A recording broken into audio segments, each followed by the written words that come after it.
4th, 2021. The gentleman from Illinois, Mr. Davis, is recognized for 60 minutes as the designee of the Minority Leader. 60 minutes? Are you sure? You really want me up here? Well, Mr. Speaker, I appreciate the opportunity to be here tonight. And it's actually bittersweet because we're here to honor a friend, a longtime friend of many, even to some sitting here in this institution, because Vicky Dixon was an institution here in Washington, D.C., not in a bad way, but in a way where she touched so many lives in such a positive manner. I'm going to go ahead and save my comments about Vicky until later because we've got some friends that got to know Vicky over the years like I did and got to not only become friends, but just to see the wholesome, genuine, kind individual that Victoria Sands Dixon was.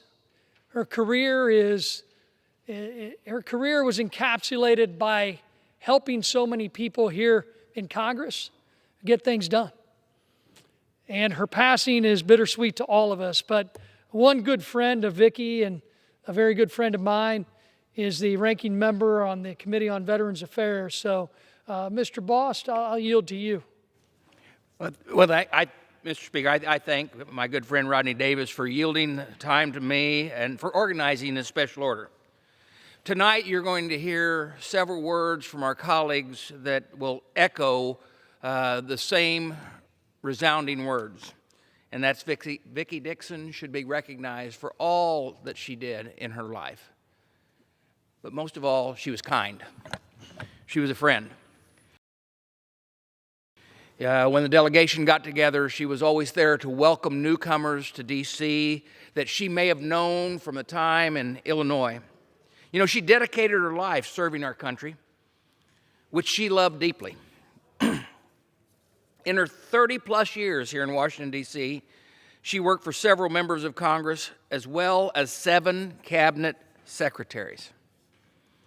Vicky will be deeply missed by those of us who knew her, whether in Illinois, Washington, Florida, where she just retired to in the fall.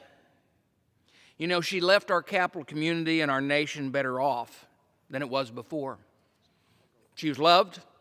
She will be missed tremendously.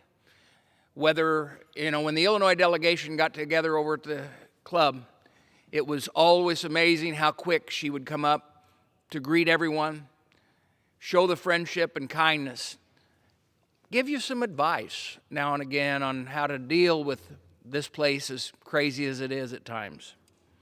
Both Tracy and I send our prayers to her mother, Peggy, her sister, Christy, and all of her many nieces and nephews.